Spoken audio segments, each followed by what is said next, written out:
mula sa 702 DZAS, Agapay ng Sambayanan. Narito na ang programang mag-uugnay sa iyo tungo sa wastong kamalayan sa batas, praktikal na talakayan ng mga alituntunin at balitaktakang may kaugnayan sa mga patakaran ng bayan. Kinilala sa Golden Dove Awards bilang Best Documentary Program. Ito ang Tabas ng Batas!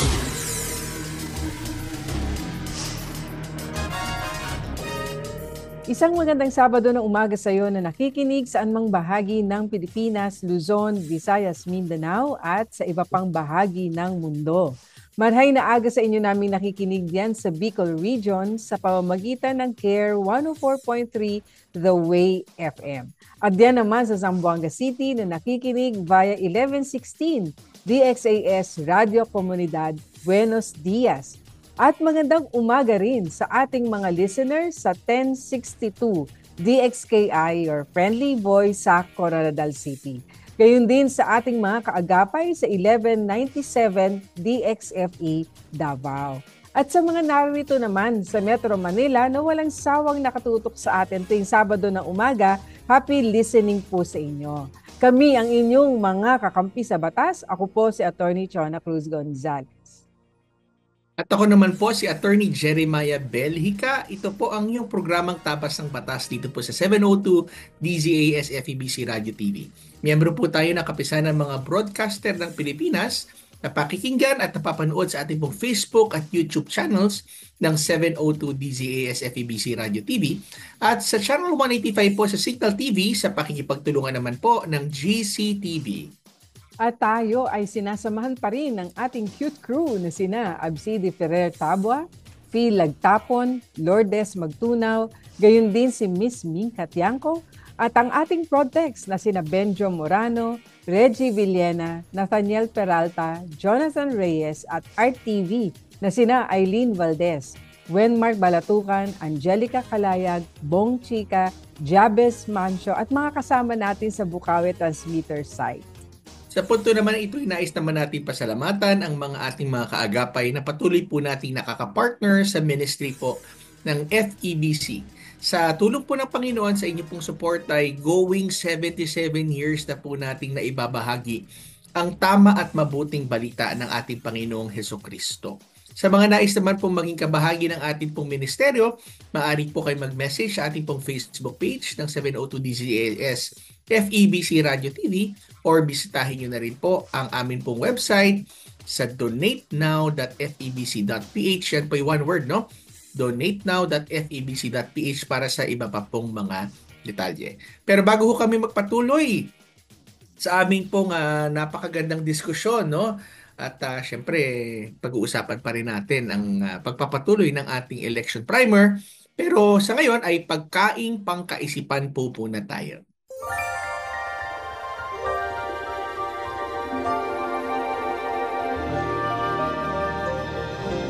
Ito po ay hango sa Efeso chapter 4 verse 32. Ang sabi ho, sa halip maging mabait kayo at maawain. Mapagpatawad kayo sa isa't isa tulad ng pagpapatawad sa inyo ng Diyos dahil kay Kristo.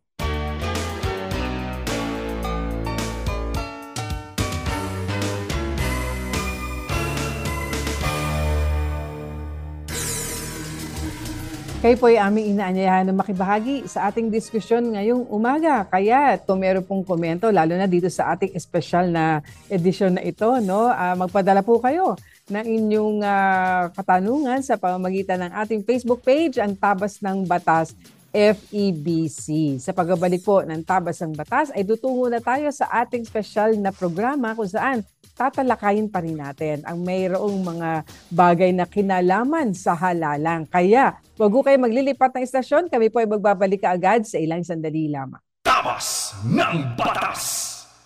Uy, ano yung ginagawa mo? Naglilista. Inaalam ko na kasi kung sino yung mga iboboto ko para sigurado. Ang dami rin palang mga iboboto, no? 12 senators, member ng House of Representatives, mayor, vice mayor, party list, at yung councilors. Kaya nililista ko na para wala na akong makalimutan. Gawin ko nga rin yan. Pero teka. Alam mo, magbobotohan na lang, iniisip ko pa rin kung sino-sino ba yung dapat iboto. Ano bang qualification ng mga konsehal? Unang-una, dapat Filipino citizen. 18 years old pataas, registered voter, marunong magbasa, magsulat, at dapat nakatira sa lugar natin ng hindi bababa ng 1 taon bago ang eleksyon. Di kahit ako, pwede akong tumakbo? Oo naman, basta 18 years old na at pasok sa requirements. Pero syempre, mahalagang may alam ka sa batas at sa pangangailangan ng community mo. Magkano naman ang sweldo? Depende sa lugar yan. Nasa 94,000 kada buwan o salary grade 24 ang minimum na pasahod sa kanila. Base yun sa Department of Budget and Management. Ilan naman yung konsehal na dapat iboto? Iba-iba rin yan kada lugar. Nakadepende naman to sa lawak ng nasasakupan. Pero nagre-range ito from 12 to 38 councilor. Ang dami rin pala at ang dami mo namang alam. Ganun naman dapat. Lagi tayong handang matuto at magbahagi ng natututunan. True. Salamat I-share ko nga rin itong natutunan ko sa mga kaibigan ko. At maglilista na rin ako. Ang pagpili ng tama ay may hatid na pagpapala. Ito ang tawag ng karunungan. Ito ang 702 DZAS. 702 DZAS. Agapay ng sambayanan na napapakinggan sa buong mundo sa FEBC.ph sa pamamagitan ng Microsoft Media Server Technologies at ng Bitstop Computers. Tabas ng Batas! Okay, so tayo po ay nagbabalik muli sa ating pong programang Tabas ng Batas. Ako pa rin po si Attorney Jeremiah Belican. At ako naman po si Atty. Chona Cruz Gonzales at narito na tayo sa ating diskusyon patungkol pa rin sa halalan, Attorney. Kaya nasimulan na natin ito noong nakaraang 2 programa patungkol sa halalan. Ngayon, ito yung ating pangatlong part ng discussion. Kaya ano ba naman ang ating pag-uusapan ngayon patungkol sa halalan? Yan, tama nga yan, Attorney. Nasimulan natin ito yung series na tinatawag na What Every Filipino Voter Must Know, no? A Legal Guide to the Election. So kung hindi niyo po nasundan po yung nakaraang 2 discussion po namin, topic, medyo nag-pause lang kami last week kasi sa Black Saturday. Yes. Maganda rin yung discussion natin patungkol dun sa legal process ng Passion ng Panginoon, no? Pero prior to that, nag-discuss po tayo ng 2 topic na natin. Yung first na topic po dito sa series ito, yung the legal foundations of Philippine elections, ano? Tapos yung second topic ko is choosing the right candidate, no? The legal and ethical standards. Yes. Ngayon naman ay nasa third topic na tayo dito sa series. Ito yung tinatawag na election offenses and how to fight electoral fraud. Mahalaga yan, no? Oo, very relevant yan kasi marami ng pangyayari ngayon na mayroong kinalaman sa paglabag ng mga kandidato at supporters nila sa mga pamantayan din ng election code. Tama. Kaya ang layunin talaga natin is maturuan ang ating mga kababayan, ang mga botante at ating mga kaagapay ng mga karaniwan na paglabag sa halalan at kung paano maaari rin nila itong mai-report, maipadaan sa tama at legal na proseso at syempre sa naaayon hindi lang sa batas pero pati sa ating pananampalataya. Okay? So, mahalaga po sa panahon ng halalan na dapat ho nating tandaan na hindi lang basta boto ang nakataya kundi na rin ho ang kinabukasan ng atin pong mga anak, ng atin hong bayan. So, kaalinsunod po dyan, tandaan po natin na laganap din ang mga iba't ibang mga paraan na makukonsider nating pandaraya, pangaharas, at iba pang mga paraan na hindi tama sa batas. No? At kailangan malaman po natin, magkaroon tayo ng tamang knowledge, no? Dahil mahirap ang meron tayong kakulangan ng kaalaman. At pangalawa, kung takot tayo magsumbong, di ba? Talagang mawawalan ng tinatawag na accountability ang ating mga kandidato, no? Aplikante, no? Ang tawagan sila ay mga aplikante. sa isang very sensitive na public Mm-mm. position. Ano? Mhm. Tandaan ho Yes. natin ang sinabi ng Proverbs chapter 11 verse 1. Ano po? Ang pandaraya ay kasuklam-suklam sa ating Panginoon, ngunit kalugod-lugod sa Kanya ang tapat na timbangan. Mhm. Tapat na timbangan, ibig sabihin, tinimbang, akala mo tama yung timbang, pero dayaan pala. Oo, Ano? So, kulang pala. kulang, ano? Kulang. Kasi kulang, ano? So, ibig Oo. sabihin, ang hirap kasi dito sa verse na ito, ang makukuha natin dyan yung hindi tapat na timbangan. Ibig sabihin, yung standard ay Mm. magulo at walang maayos na standard. Kasi okay lang Pamantayan. na Oo. pamantayan eh. Ibig sabihin na sinukat mo yung height mo sa ano mo, 6-footer ka sa tingin mo. Pero ayun pa na yung panukat mo ay mali. No? So kung Oo. walang maayos na timbangan, kung ang timbangan mismo ay dinadaya, ay talagang magkakaroon talaga ng magulo na Mm. proseso at ang walang kaayusan sa isang Tama. lipunan. So standards are very important. Mhm. Kaya nga, if we not only have the right standards, but if we learn to follow the rules, ay ito ho'y nagdadala ng kaayusan sa atin pong lipunan. But going back po sa election matters, tandaan po natin, kinasusuklaman po ng Diyos ang pandaraya at ang mga iba't Yes. iba hong mga kalokohan. Kaya wag ho nating i-justify ha sa ating mga kasamahan, kaibigan na tumatakbo po sa eleksyon. Ganyan naman talaga ang Oo. proseso ng Ganyan na eleksyon. kalakaran. Ganyan na Nasa kalakaran. ano. Pag hindi Oo. ka nandaya, no? Pag hindi ka gumawa ng mga taktika na bagamat questionable sa iyong pananampalataya ay ginagawa mo kasi ganyan talaga. Yung word na Mhm. Mm. ano, yan ang sistema. So, kung gusto mong ayaw mo dyan sa sistema, huwag kang pumasok. Mali din ho yung katuwiran na yan at hindi ho yan na kaaya-aya sa Panginoon. Ano?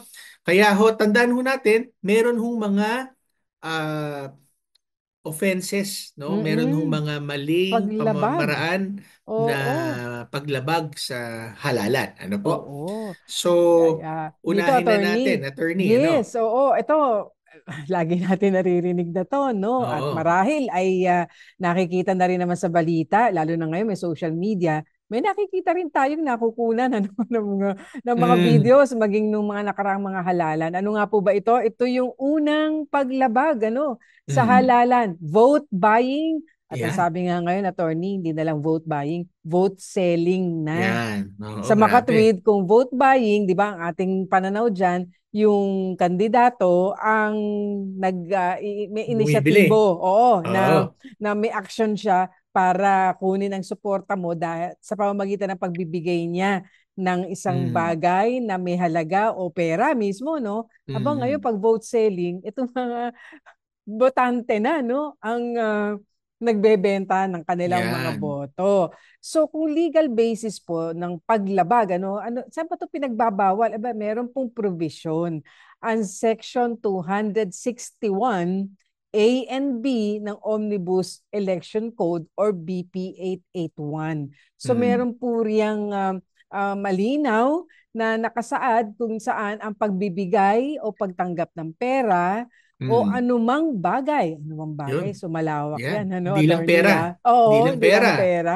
So Mm. paano yan? Kung mayroong bang may pabigas dyan, attorney, pwede rin ba yan? Kung Oo. merong grocery dyan, pwede rin ba yun? O Or kaya, o kaya jacket. pwede rin? Oo, meron pa yung jacket, may Oo. pangalan ng kandidato, no? At the same time, attorney, paano kaya kung merong pwede kayong mag-staycation sa isang Yan. lugar or something. Pwede rin, Mm. na anumang bagay kapalit ng boto. Yan yun eh. Na Yan. parang, Yan. ba't kayo binibigyan ng gantong pabor ngayon? Yan. Kasi, para ang kapalit noon, iboboto mo siya. So ngayon, yan po ay isang election offense. At hindi lamang po isang election offense, kung din ako, attorney, ang Mm. linaw sa Exodus Yan. 23 verse 8, sabi, huwag kang tatanggap ng suhol. Ang Mm. suhol ay bumubulag sa matalinong Wow. tao. Wow. Grabe. Grabe yan. Di ba? Ano? Nakakabulag pala talaga ang suol. Kaya nga, pag sinuguro sinabi na election yung tawag dito, vote buying. Kasi kumbaga, bumibili, no? Parang Mm. isang komersyo, no? Oo. Pero kasi mayroong mga tao na, for example, na, akin na, bilhin ko na yung cellphone mo, bilhin ko na yung Mm, kotse mo. Pwede ka mm. naman sumagot na, sorry, hindi ito Oo. pinagpibili. Oo. It's not for Tama. sale. Kaya mahalaga yung sinabi ninyo kanina, attorney, na meron din vote buying, meron din vote selling. 'Di ba? Kasi hindi naman pwede na bumili ang hindi naman pwedeng bilhin ang hindi naman Oo. ibinebenta. So Oo, it takes two to correct. tango na sinasabi niya. Yes. Kaya yan again election offense ho yan at labag din yan sa salita ng Panginoon. So ano Mm. pa, attorney? Meron pa electoral sabotage at Ayan. tampering. Oh, big Okay. words. Yan. Sabotage, electoral sabotage and Mm. tampering. So ano po ang ating legal basis? Siyempre, meron na po tayong automated election law, di ho ba? Yan. Yung RA 9369 Section 27 ay nagsasaad patungkol doon sa ito po pinagbabawal malisyosong pagmamanipula, ayan, ng vote counting machines. Kasi nga, bumoboto tayo ngayon, automated na supposedly nga yung election, hindi ba? So, yung mismong counting machine, imamanipula mo. Maging yung transmission o send ng resulta na doon itatamper o papakialaman niyan, so makatwid ay may pandaraya roon at meron ng pagbabaluktot noong tunay Mm. na bilang ng boto Yan. ng mga botante malihong gawain yan. At yan po ay election offense. At hindi lang yun, sabi sa Isaiah 10 verses 1 to 2, kahabag-habag kayong mga gumagawa ng masasamang batas at naglalabas ng baluktot na kautusan. So, Mm. maaring sabihin natin, batas nga, ang sabi ng batas, bawal yan At Yeah. yung mga kautusan na yan, tama naman, maging guidance natin. Pero yun nga, binabaluktot natin yung mismong batas at yung kautusan. At paano? Di ba minsan, attorney, merong sinasabi sila, hindi pa natin alam. Ako, personally, hindi ko pa alam, masyadong technical din yan, Pero marami nang nagsasabi na namamanipula nga rin daw, May mga Mm. pagkakataon na biglang nawawala ng kuryente. Yan. Sabi nilang ganyan. Tapos bakit nung nagkaroon ng kuryente, iba na po ang bilang. Oo, na natanggap ng aming kandidato. So, Yeah. meron tayong naririnig na ganyan. Kaya yan po ay labag sa batas, yung pagmamanipula Mm. ng mga vote counting machines, yung transmission, lalo na yung resulta ng halalan. So, ano Yung pa? sinasabi na Yes. tampering attorney, Mm-mm. tampering sa Tagalog yun parang pangingialam 'Di Oo. ba? No, parang kasi nga ang election dapat hindi talaga yan na kumbaga you let it go its own course. Kaya nga Mm-mm. minsan kahit 'di ba sa mga voting precinct, polling Oo. precinct na meron ka nakita na flying voter, ibig sabihin hindi Mm. naman taga dun sa inyo. Pero ba't bumoboto itong taong to dito sa presinto namin hindi naman to taga rito? Yes. Maaari mong ireklamo yan doon sa teacher na Oo, sa nagbabantay o election. Board of Canvassers. Oo, doon sa mga Oo, sa naka-post doon. nagbabantay. Oo, Pero yes. kita mo hindi pa rin nila pwedeng itigil yung botohan. Ino-note Mm. lang nila yan. So ang point yan Yes, talaga, yes. hindi ka talaga pwedeng mag-intervene, no? Mag-interfere. Ino-note nila yan. Pero bandang huli ka lang bubuksan. Kasi bawal talaga yung tampering, no? Yung Mm. pangingialam. Dahil dapat ito isang malayang proseso. Ayan, meron ding pananakot at pamimilit sa Ayan. botante. O Ayan, yan. so Section 261E ng ating Omnibus Election Code ay pinagbabawal ang paggamit ng dahas, pananakot o panunuhol upang maimpluwensyahan ang boto ng isang tao. Tony, Hmm. meron tayong mga naririnig din ng mga bali-balita ng mga nakakaraan na sinasabing mga hindi na pabobotohin. Oo. Yung mga ilang kababayan natin, bibigyan na lamang nila ng pera para hindi na Oo. pumunta sa presinto, no? Manood muna ng sine, Oo. mamasyal muna. Oo, so yan ang panunuhol, pananakot, medyo ano na yan, ha? Mm-mm. Oo, delikado na yan, lalo na yung paggamit ng dahas para hindi ka makaboto. Ay, delikado po yan.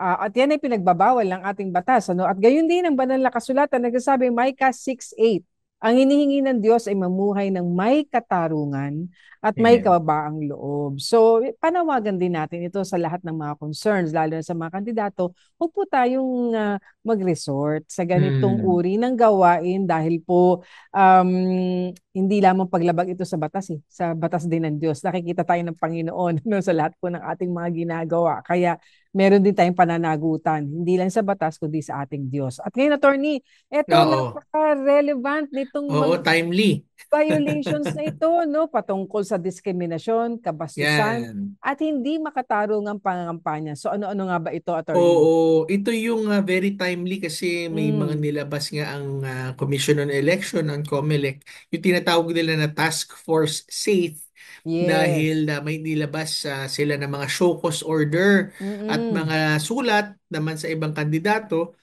na medyo parang gumagamit ng mga foul languages, minsan na mga Yes. lengguwahe na malaswa o demeaning. At ngayon ay pinapasagot sila at Mm-mm. may mga ano sila no, mayroong mga maaring naging violation Oo. sa COMELEC rules at maaari din maging ano to ha, maging sanhi ng kanilang pagka-disqualify. Ano? Maaari. So, Attorney, it, yung sabi, freedom of expression daw nila yan.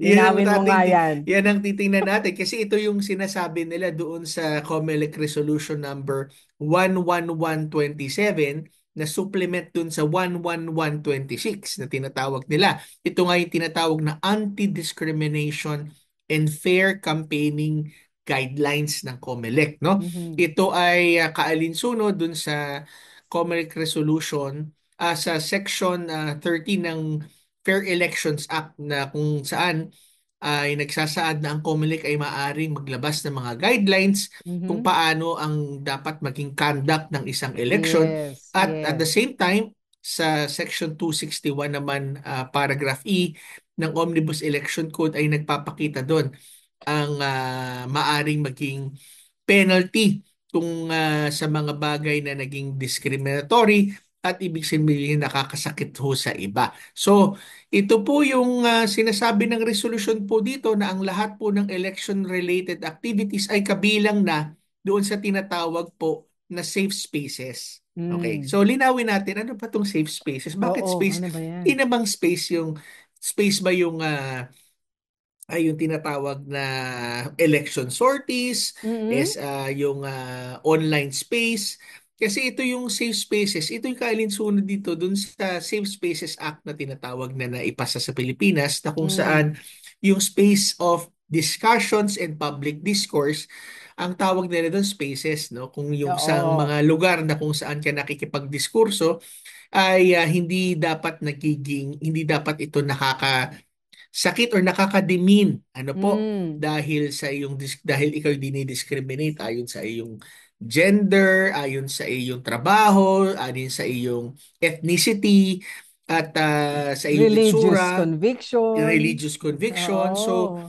dapat ang yung tinatawag na konsepto na ito na safe spaces ay ito yung ngay lumalaganap talaga ngayon sa buong mundo dahil Mm. sinasabi nila dapat tayo ay maging mas maging maingat daw sa ating mga Mm. pag-discriminate. At ito ang ginawa ngayon ng COMELEC, ano? Oo.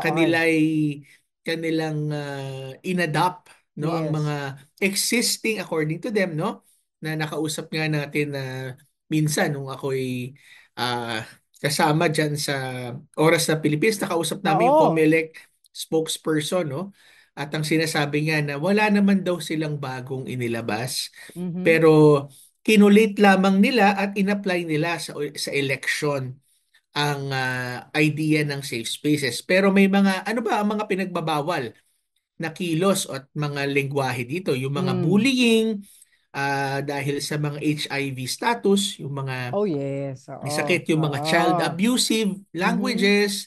Ayan, ito mahalaga. Discrimination sa kababaihan, yung mga Oo, tinatawag na mga yes. misogynistic statement, no? May mga narinig tayo sumicirculate sa social media sa mga Yes. persons with disability, mga elderlies, yung mga indigenous people, ay ito, yung mga obscene na mga Mm. show, di ba? Mm. At pati yung mga Mm. double Yes. meaning daw na jingle. Yes. at ginagamit minsan, at yung mga public ridicule na nagle-label sa mga Label. vulnerable groups, at yung mga gender-based harassment, at yung violation ng mga cultural at mga religious sites. At syempre, yung napakahalaga dito, yung discrimination based on religion din, no? Yes, At sabi mo yes. nga, kine-question ng iba ang resolution daw na ito na maaring maging limitasyon daw sa kanilang Mm. kalayaang magpahayag o kaya Yes. mag-express, no? Kasi sabi Yes. nga, kung natatawa naman ng taong bayan, bakit naman Oo. hindi namin ibibigay o natutuwa? Oo. Yun Pero daw alam niyo biro po, ay biro lang. biro lang. Pero alam niyo po, kasi election po ito eh. Tayo po ay hindi naman tayo nakikipag-aliwan lang. Bagamat ang Mm. katotohanan po niyan, we take in consideration ang entertainment para hindi Yes. mainip ang tao sa mga election sorties, but at the heart of it, the election process is a sacred process, no, kung saan Yes. po pinag-uusapan dapat ang mga mahalagang bagay katulad ng mga issues at mga polisiya at ang mga bagay na gagawin mo kapag ikay nakaupo na. So I think this is a very good move na ginawa po ng COMELEC. Wag lang maabuso kasi baka ho Oo, yes. maging Oo. censorship na siya, pati na mga legitimate naman na mga Mm. policy matters, at sabihin na At mga pahayag. pahayag, Oo. hindi Oo. naman yan na gender sensitive. Paano kung ikaw yung nag-advocate ng traditional family? 'Di ba? Yes. O, sabi Yes. mo na against ka sa same-sex marriage. Oo. Dapat hindi naman yan dapat isi-censor kasi those are policy matters. So, Oo. ito rin ay mahalaga nating binabantayan at maging balansyado din, no? So, ayon sa Ephesians chapter 4 verse 29 din, na sinasabi po doon, huwag kayong magpapalabas ng maruruming salita sa inyong mga bibig. Mm. Bagkus gamitin ninyo ang wika sa ikatitibay at ikabubuti ng nakaririnig. Sinabi rin Ganda ho ng niyan. ganda, no? Sabi Mm. rin yan ng Galatians chapter 3 verse 28. Wala ng lalaki o babaeng alipin o malaya o Hudyo o Grego, kay Kristo kayo ay isa. Ibig sabihin, wag ho tayo mag-discriminate ng kapwa natin.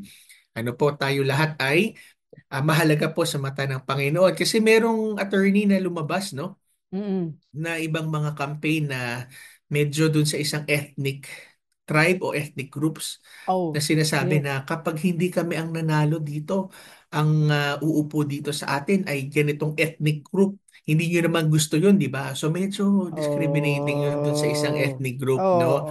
At Oo. ngayon siya ay merong show cause order Oo, doon oo. sa ano, no? So kaya tandaan ho natin, hindi lang ito ho simpleng kabastusan o kawalan ng galang, dahil kung ito po ay ginagawa sa konteksto ng kampanya para Mm. hingin ang inyo pong matamis na oo para silang mamuno, ito po ay maaaring maging isang election offense. Ayan, kaya't mapanuri ho tayo at maging mapagmatyag ho. Hindi biro at biro ay biro lang. Meron po kasing mga biro na, di ba, done in good taste, ika nga. At meron namang biro na nambabastos na po tayo Opo, opo. at di ba, nawawalan na ng respeto sa kapwa. Wag naman pong ganun. Not at the Opo. expense, lalo na mga kababaihan na ilalagay Mm-mm. po sa hindi magandang kalagayan Yeah. sa lipunan sa pamamagitan ng mga pagbibitaw ng mga ganitong quote-unquote pagbibiro. Ngayon, Ay, tsaka ano attorney, pala, attorney, may oh, ano pala to yes, ha. Sila pala, bago ko malimutan, may oo, penalty din pala yan. Ang ay penalty of pala yan, course. maaring 1 year to 6 years na penalty. At Imprisonment. imprisonment yan. Kung Oh, ito'y kakasuhan mm, sa prosecution, mm, pero ito rin ay maaring magresulta sa kanilang pagka-disqualify. ayun. Ano, yan. At Yes. Kasi maganda nga, alam mo, natuwa din ako doon sa naging parang stand ng COMELEC mhm. na sinasabi na hindi maaari itong mga ganitong uri ng discourse I mean, actually hindi nga diskurso 'yon eh. Hindi mga uri ng behavior sa Yeah. pangangampanya. Itaas natin kanya ang antas ng ating diskurso. Yeah. yung ano ba ang talagang plataporma mo? Ano ang gagawin mo kung ikaw ay mahahala? Alam niyo po minsan, di ba sabi nga nalalaman yung laman ng puso sa pamamagitan ng mga sinasabing salita Yes, Kaya yes. mapagmatyag ho at mapanuri tayo. Ano ba sinasabi nitong mga kandidato ito? Ito po ba ay karapat-dapat na pagkalaanan at pagkatiwalaan ng ating mga boto, no? So, wag ko tayong basta-basta magpapadala kung tayo ay na-entertain lamang. Ano po? So, Mm-mm. paano ay report Yan, ang yan. mga paglabag? Mahalaga po ito Yan. kasi okay, may nakita po tayong paglabag. So, sana man po namin isusumbong yan. Yes. Ano ho? Aba, may pamamaraan po. So, of course, andyan ang COMELEC Law Department. Alam mo, Mm. attorney, di ba meron din naman silang mga online. Nasa social media na rin naman ngayon Yes, ng yes. COMELEC, hindi ba? So, syempre Mm-mm. sabihin nyo, naku, pupunta pa ako sa COMELEC office. Di ba? Mag-fill up pa ba ako ng form dyan para sa complaint? Parang hassle naman ito, no? O Ay, verified pa, verified. oo. Ngayon, syempre, may mga ganong proseso. Bakit? Kasi kinakailangan naman na sigurado na Mm. yung inyong inirereklamo ay talagang makatotohanan. At Mm. paano po yun? Kailangan po syempre, kung saan verified, pinanumpaan po ninyo syempre yung Yeah. complaint na yan. Kasi talagang seryosohan yan, di ba? Kasi hindi kayo basta gumagawa lamang ng paghahabla dahil lamang sa baka mamaya hindi nyo kandidato yon. Oo, Opo, kundi meron talagang oh, basihan, legal basis yeah. for, 'di ba, filing that complaint in the COMELEC Law Department, hindi Tsaka ba, nga pala, attorney? attorney, na banggit din nung kanilang spokesperson nung minsan sa aming nakapanayam siya, no? Oo. Ang sabi rin daw, kasi dahil nga yung age ng social media ngayon, ang dali na mag-circulate ng mga videos. At Yes. meron kasi rin tinatawag ang COMELEC na mga motu proprio powers or motu proprio Mm. investigation. Sabi nila kung kayo daw ay magrereklamo kahit sa social media, basta may video, ay titingnan daw nila ito, no? Yes. Pag Mm. tiningnan daw nila ito, maaring sila na ang maging complainant laban doon Aba, sa... yun. So, pwede rin daw, no? At maganda yan. At sana nga ganun lahat. Sabi nga, sana all. Sana lahat ay ng Proactive na. ahensya. Oo, hindi na Oo. yung maghihintay kung kailan na Yes. may nagsampa. Minsan kasi ayaw na magreklamo kasi baka mapag-initan yung Oo, nagreklamo. Ayan. oo, So, tama. may videos na, may pictures na. So, pwede nyo rin pala daw. Ano? At Oo, sila daw ang mag-iimbestiga niyan. sa COMELEC yan, Law Department, or sa COMELEC, ano na Sa pwede niyo Comelec, pong yes. i-search ang kanilang website, comelec.gov.ph. Ayan. So Mm. pwede rin sa NBI, no, Yan. sa Department of Justice, lalo na sa mga criminal violations. Mm-mm, Kung mm-mm. meron naman pong pagbabanta sa inyong buhay o meron ng puwersa, may dahas na, no, ay Yan, dapat yan. sa PNP, sa Philippine National Police or sa AFP na po yan idudulog. Gayun din ang ating Omnibus Election Code Section 265 ay nagsasaad ng kaparusahan, no, sa mga election offenses. Ngayon meron tayong mga nadidinig, attorney, no, ng mga Mm. organisasyon na tinatawag na citizen watchdogs. So parang ano ba Yan. yun? Yan po yung mga nagmamatyag talaga. Very vigilant po Mm-mm. itong mga organisasyon na ito, katulad ng PPCRV, ng Mm-mm. NAMFREL. Yan, mas madalas natin naririnig Yan. yan, NAMFREL, kung saan tumutulong po sila sa pagbabantay ng mga election offenses, ng mga violations ng election code, at nagdodokumento rin itong mga ito. Kasi kinakailangan talaga idokumento mo yan para naman po may basihan ang mga pagrereklamo at paghahabla. Gayun din ang ating banal na kasulatan ay may Mm. sinasabi, no, sa pamamagitan nitong Ezekiel 33 verse 7, ito ay patungkol sa pagmamatyag at pagbabantay. Ginawa kitang bantay, kapag may panganib, ikaw ang magbabala. Uy, meron palang ganyan, hindi Mm. ba, na sinasabi rin na tayo pong mga mamayan dapat maging talagang proactive, dahil po nakasalalay nga dito, sabi ni attorney kanina sa pasimula, na hindi lang po ito basta boboto ka. Nakasalalay po rito sa ating mga boto ang kinabukasan ng ating bansa at ng ating mga anak, yung susunod Mm. nating henerasyon. Ngayon, attorney, meron mga leksyon naman tayo na dapat nang matutunan sa ating kasaysayan. So, Mm. ano ba ang mga ilang case studies na yan na kapupulutan na natin ng aral, at nawa ay bigyan tayo ng guidance sa ating mga susunod pang mga halalan bukod dito sa darating na Mayo? Well, isa na sa mga sikat na nangyari in the past, no, na naging controversial at na mga napag-usapan ay yung nangyari noong I believe noong 2004 election. Ito yung Oo, tinatawag yes. na Hello Garci scandal, no? Mm-mm. Isa yan sa mga pwedeng maging case study ng Oo. mga election related na mga fraud and offenses. At napag-usapan yan, ito yung isang krisis na lumitaw noong June 2005 sa Pilipinas, na ito yung tinatawag nila mismo na Hello Garci scandal, no? Mm-mm. Kasi Mm-mm. ito ay isang krisis na kinaharap mismo ng dating Pangulong GMA, no, Gloria Macapagal Mm-mm. Arroyo, sa di mo ang manong pakikipagsabuatan sa isang election officer na tinatawag, Mm-mm. ang pangalan is si Virgilio Garciliano, kaya Garci ang Oo. tawag sa kanya. Ano Oo. po, yung mga iba kasi na tagapanginig, hindi na naabutan yun, hindi Oo, sila masyado hindi silang na. Si bata. ano yun? Oo. Oo, pero ito maalala natin na isa-isang opisyal na ah, ah, halalan, no?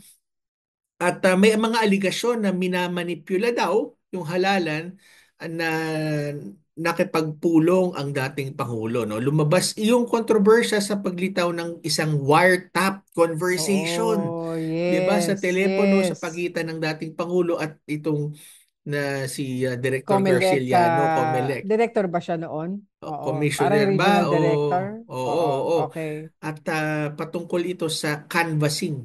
No, one year Mm. prior to that, nung canvassing nung bilangan noong 2004 sa pagkapangulo. At very significant ito kasi yung election na yun nandoon tumakbo ang King of Philippine Oo. Film and Cinema no, Yes, si dati yes. na Oo. ang late great Fernando Po Fernando Po Jr. Jr. na Mm-mm. napaka-popular talaga, Oo, no, yes. sa resulta nung 2004 election. At saka significant ito then attorney, kasi tandaan natin na 'di ba na oust niya ang dating Pangulong Estrada na best Mm-mm. friend naman na Oo nga. ni Yes. dating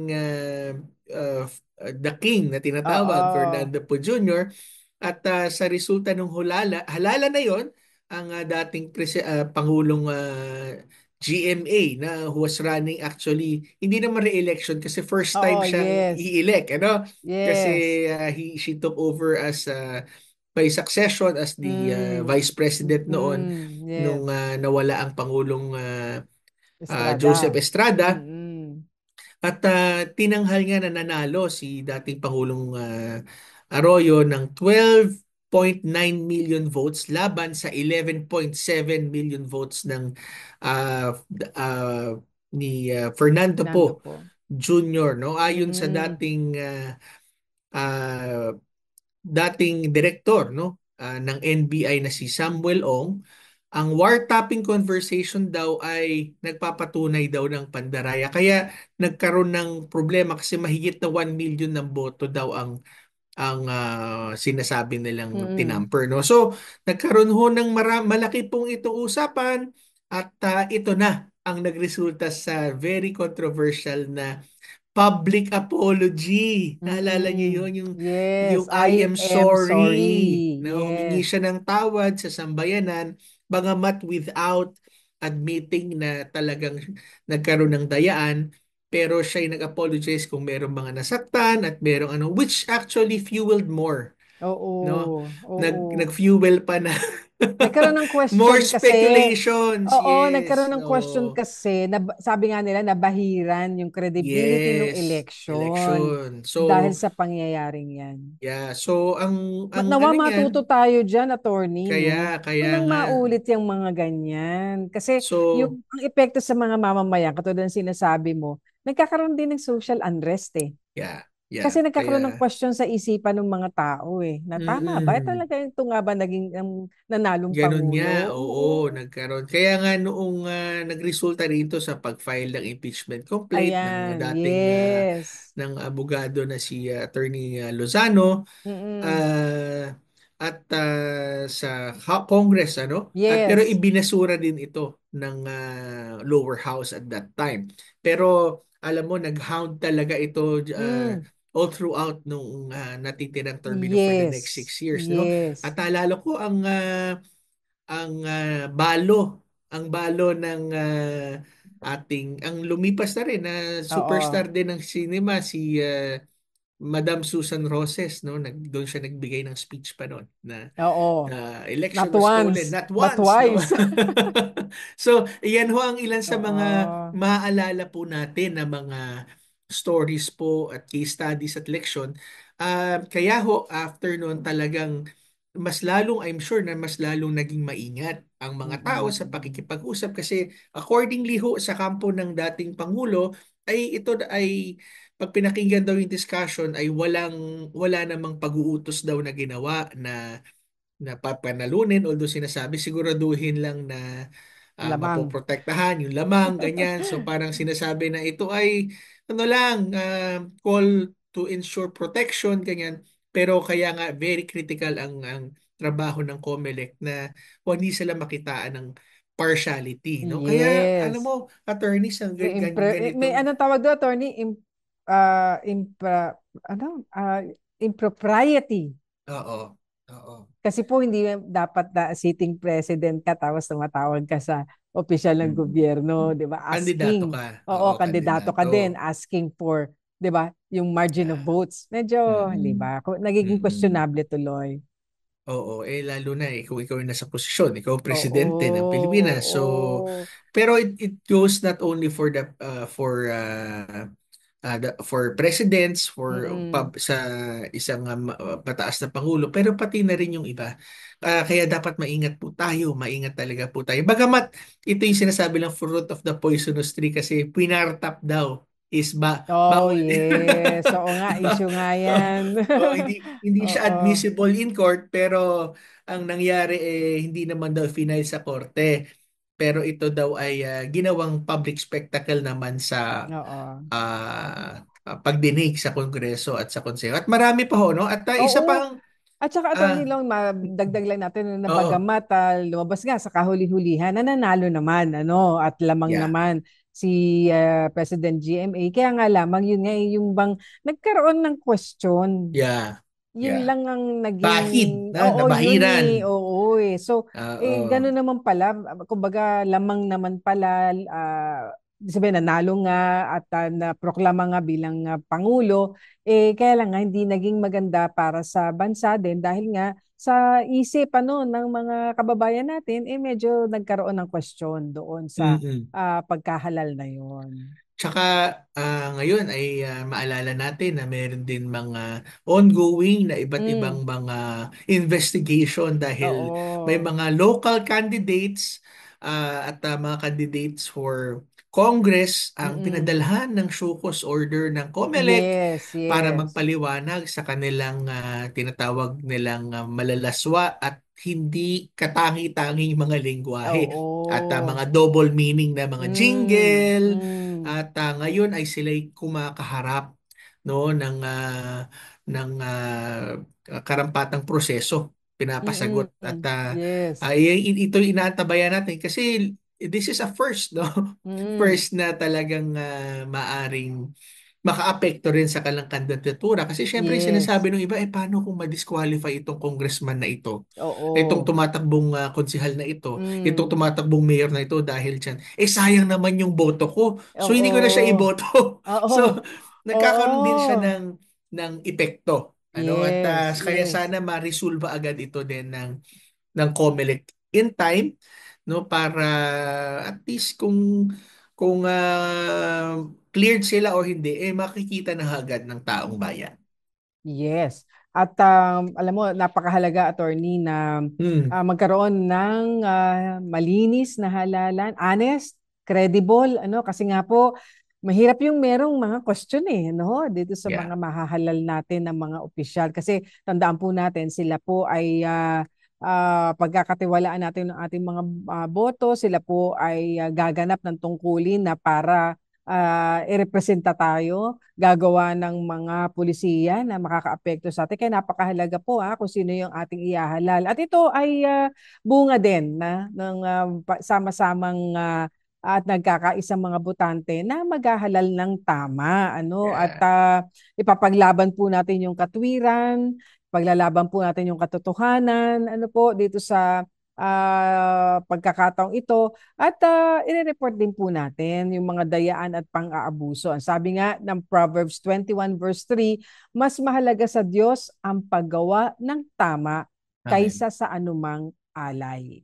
Praise God. Kaya tandaan po natin, no?